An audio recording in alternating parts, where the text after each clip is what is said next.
रहेगी। Supreme court ने अरावली मसले पर स्वतः संज्ञान लिया है। सीजेआई सूर्यकांत की अध्यक्षता वाली वेकेशन बेंच आज सुनवाई करेगी।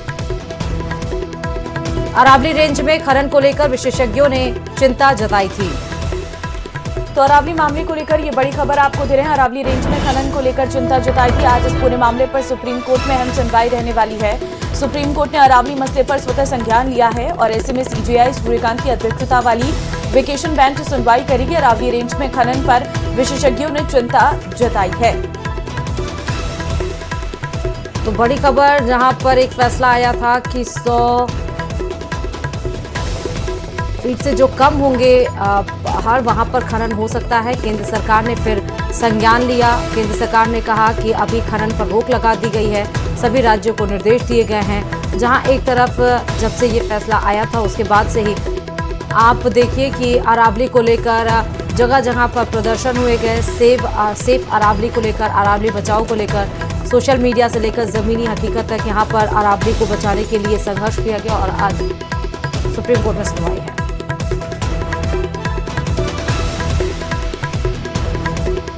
कांग्रेस ने अरावली संरक्षण और सरकारी नीतियों के विरोध में जन जागरण अभियान तेज कर दिया, जिसे बीजेपी न सिर्फ खारिज कर रही है बल्कि कांग्रेस को उसका अतीत भी याद दिला रही है। पूर्व मंत्री राजेंद्र राठौर ने कांग्रेस के आंदोलन को चाय के प्याले में तूफान खड़ा करने की नाकाम कोशिश बताया। ये रिपोर्ट देखिए।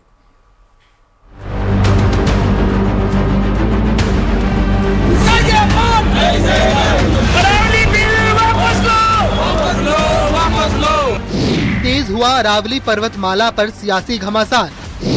कांग्रेस ने किया आर पार की जंग का ऐलान। बीजेपी ने कहा कांग्रेस खड़ा कर रही चाय के प्याले में तूफान।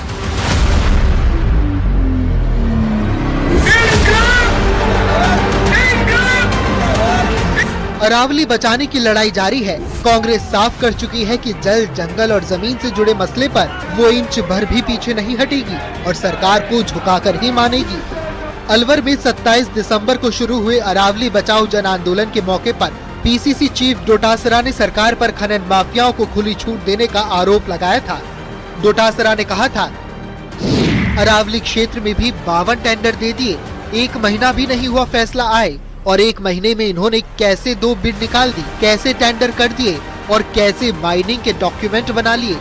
जो सुप्रीम कोर्ट का फैसला है उसके बाद में भी 52 लीज माफियाओं को देने की टेंडर निकाले हैं और दे भी दिए बताते हैं। तो ये तो गलत बोल रहे हैं ना।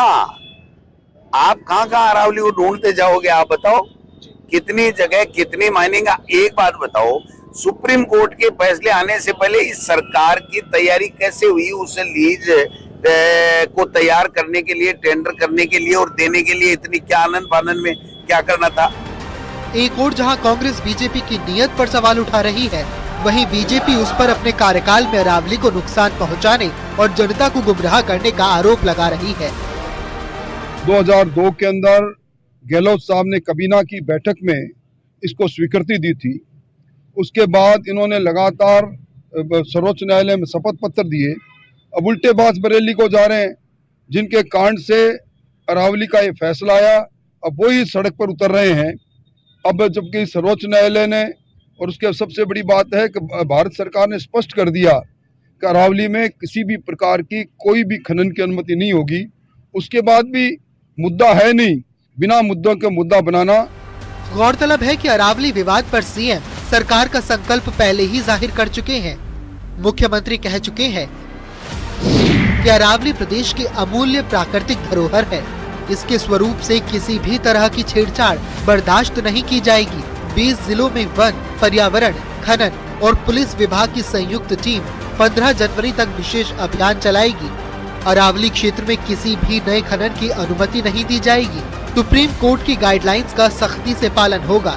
इस बीच देश की सबसे बड़ी अदालत 29 दिसंबर को अरावली पहाड़ियों की सुरक्षा से जुड़े मामले की सुनवाई करेगी। पर्यावरणविदों और स्थानीय समुदायों में भारी चिंता के बीच सुप्रीम कोर्ट ने इस मामले का खुद संज्ञान लिया।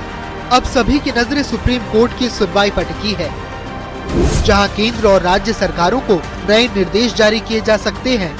आपको बताते चलें कि सुप्रीम कोर्ट ने 20 नवंबर 2025 को केंद्रीय पर्यावरण मंत्रालय की समिति की सिफारिश स्वीकार की। जिसमें 100 मीटर या उससे अधिक ऊंचाई वाली पहाड़ियों को अरावली के रूप में मान्यता देने की बात कही गई। इससे पहले 1985 से चले आ रहे गोदावर्मन और MC मेहता मामले में अरावली को व्यापक संरक्षण मिला हुआ था। नए फैसले के बाद राजस्थान, हरियाणा और दिल्ली NCR में विरोध प्रदर्शन हो रहे हैं। Bureau report, news 18 Rajasthan.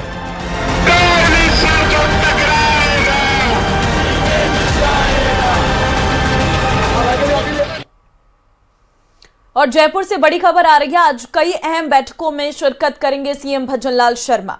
सुबह 10 बजे से 11:30 बजे तक जन सुनवाई करेंगे। ABVP जयपुर प्रांत के 61वें अधिवेशन का उद्घाटन करेंगे। 3 बजे सीएमओ में आयोजित होगा ग्राम प्रेजेंटेशन। शाम 4 बजे जल संसाधन विभाग की समीक्षा बैठक लेंगे और 5 बजे सेना दिवस परेड की तैयारियों पर बैठक भी सीएम की रहने वाली है। तो आज सीएम का प्रस्तावित कार्यक्रम, जयपुर से बड़ी खबर है। कई सारे बैठकों में शिरकत करेंगे सीएम। सुबह 10 बजे से लेकर 11:30 बजे तक सबसे पहले जन सुनवाई करेंगे। फिर ABVP जयपुर प्रांत के 61वें अधिवेशन है, उसका उद्घाटन करेंगे। फिर 3 बजे सीएमओ में जो ग्राम प्रेजेंटेशन आयोजित किया गया है उसमें सीएम मौजूद रहेंगे। शाम 4 बजे संसाधन विभाग की समीक्षा बैठक है, जल संसाधन विभाग की, उसमें वो उस बैठक में शिरकत करेंगे और जहां पर समीक्षा करेंगे। और फिर शाम 5 बजे सेना दिवस परेड की तैयारियों पर भी बैठक करेंगे, क्योंकि 26 जनवरी आने वाली है तो इसलिए बैठक भी महत्वपूर्ण बताई गई है।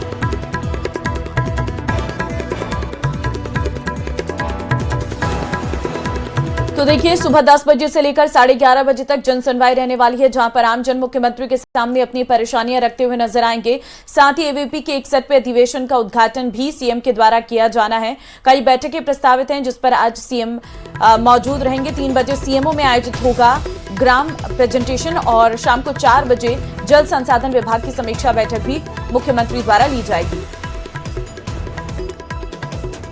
एक और बड़ी खबर जयपुर से है। बीजेपी में आज से फिर कार्यकर्ता सुनवाई शुरू होगी।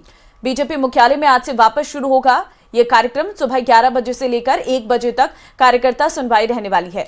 मंत्री जोराराम कुमावत और मंत्री विजय सिंह आज कार्यकर्ता सुनवाई करेंगे। तो आपको याद होगा कि चुनाव के बाद से ही ये शुरू हो गया था, जहां मुख्यमंत्री ने कहा कि अब कार्यकर्ता सुनवाई होगी। एक तरफ जन सुनवाई और दूसरी तरफ कार्यकर्ता सुनवाई। तो आज से फिर से कार्यकर्ता सुनवाई शुरू हो जाएगी। बीजेपी मुख्यालय में ही फिर से वापस कार्यकर्ता की सुनवाई शुरू होगी। सुबह 11 बजे से लेकर 1 बजे तक ये कार्यकर्ता सुनवाई की जाएगी। और आज जो मंत्री कार्यकर्ता सुनवाई करेंगे वो जोराराम कुमावत है और विजय सिंह।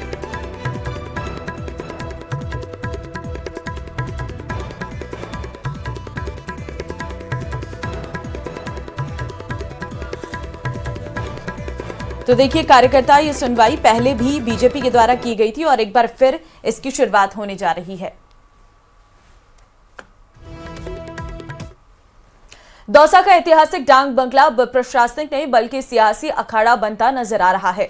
अरावली बचाओ जन आंदोलन के दरमियान शुरू हुआ विवाद अब भाजपा और कांग्रेस के बीच तीखी जुबानी जंग में तब्दील हो गया है। देखिए रिपोर्ट।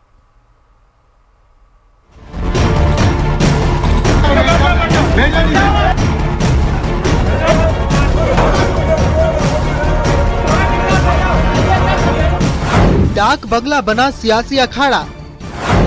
किरोड़ी वर्सेस मुरारी लाल, वार पलटवार। आगे ऐसा कृत्य किया तो न्यायालय का जवाब न्यायालय से दिया जाएगा। भैया वो तो उनसे पूछो क्या न्यायालय दहलास देंगे क्या रास्ते देंगे, मेरे कोई वो नहीं। दफ्तर की लड़ाई, जुबानी जंग हाई। दौसा डाक बंगले में ताला बंद होने और ताला तोड़ने के प्रयास का मामला पूरी तरह सियासी रंग ले चुका है।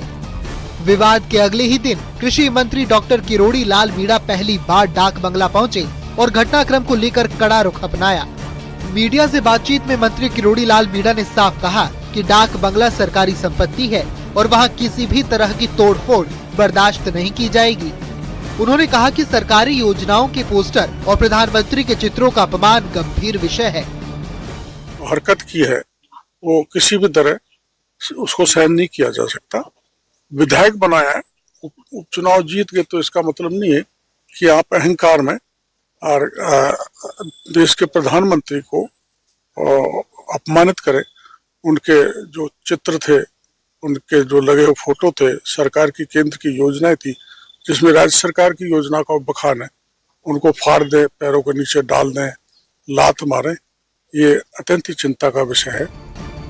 मंत्री ने दो टूक चेतावनी देते हुए कहा कि आगे इस तरह की घटनाएं हुई तो नहले का जवाब नहले से दिया जाएगा।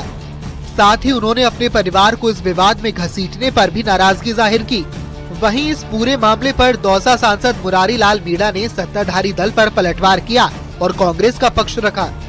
सांसद मुरारी लाल मीणा ने कहा कि कांग्रेस एक शांति प्रिय पार्टी है और डाक बंगले में किसी भी तरह की तोड़फोड़ नहीं की गई। उन्होंने दावा किया कि डाक बंगला खोलने के लिए पहले ही मैसेज किया गया था, लेकिन चाबी नहीं पहुंच पाई, जिसके बाद वो बाहर ही कार्यक्रम कर वापस लौट गए। ऐसा पहली बात तो क्या है कि हम शांति प्रिय आदमी, हमारी कांग्रेस मध्यमार्गी पार्टी है। मैं भी बैठा था, हमने फोन किया था बेटा डांगला खोल दो, तो मेरे को टेलीफोन में मैसेज दिया कि चाबी लेके कोई अधिकारी था नहीं। अब सत्य क्या थी, चाबी थी नहीं थी, क्या नहीं थी, हम भारी हमारी मीटिंग का समापन करके आ गए। दरअसल डाक बंगला PWD विभाग के परिसर में स्थित है। कांग्रेस सरकार में मुरारी लाल मीणा के दफ्तर के तौर पर इसका इस्तेमाल होता था। उपचुनाव के बाद किसी भी जनप्रतिनिधि को इसमें आधिकारिक आवंटन नहीं मिला है। हालांकि भाजपा नेता जगमोहन मीणा इसमें जन सुनवाई करते रहे हैं। डाक बंगले के अंदर केंद्र की योजनाओं के पोस्टर भी लगे हैं। आमतौर पर डाक बंगले पर ताला रहता है। डाक बंगले को लेकर शुरू हुआ ये विवाद अब सियासी प्रतिष्ठा का सवाल बन चुका है। बयानबाजी तेज है और दौसा की राजनीति पूरी तरह गर्मा गई है। देखना होगा कि प्रशासनिक जांच और सियासी टकराव का ये मामला आगे किस मोड़ पर पहुंचता है। न्यूज़ 18 के लिए दौसा से आशीष शर्मा की रिपोर्ट।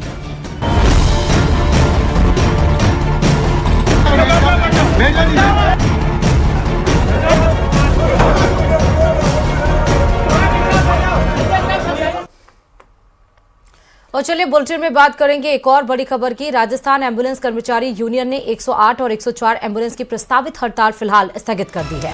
आपको बता दें कि हड़ताल टलने से आमजन और मरीजों को राहत मिली है। यूनियन का कहना है कि टेंडर प्रक्रिया के अंतिम निर्णय के बाद ही आगे की रणनीति तय की जाएगी। तो कल रात 12 बजे से जो एम्बुलेंस कर्मी है वो हड़ताल पर जाने वाले थे, जिसके चलते पूरी तरह से व्यवस्थाएं चरमरा जाती, क्योंकि नए जो टेंडर नियम आए हैं उसको लेकर ये विरोध देखने को मिला था। हालांकि अभी ये एम्बुलेंस की हड़ताल टल गई है। 31 दिसंबर तक के लिए हड़ताल को टाल दिया गया है। नए टेंडर में कहा गया था कि 8 घंटे की बजाय जो वर्किंग टाइम आवर्स होंगे वो 12 घंटे होंगे और 12,730 रुपये इन्हें वेतन मिलता है, उसमें भी कटौती की जाएगी। यहाँ पर एम्बुलेंस के जो यूनियन थे उन्हें कहना था कि वर्किंग आवर्स 12 नहीं 8 घंटे होने चाहिए और उनकी सैलरी भी बढ़ाई जानी चाहिए और हर साल 10% का इंक्रीमेंट भी होना चाहिए, जिसको लेकर कल अल्टीमेटम दिया गया था। 12 बजे के बाद से जो 104 और 108 एम्बुलेंस है वो नहीं चलेंगे, अपनी सेवाएं नहीं दे पाएंगे। लेकिन फिलहाल अभी ये मामला टलता हुआ नजर आया। 31 दिसंबर तक एम्बुलेंस हड़ताल टल गई है और बोला गया है कि टेंडर प्रक्रिया के अंतिम निर्णय के बाद ही आगे की रणनीति तय की जाएगी।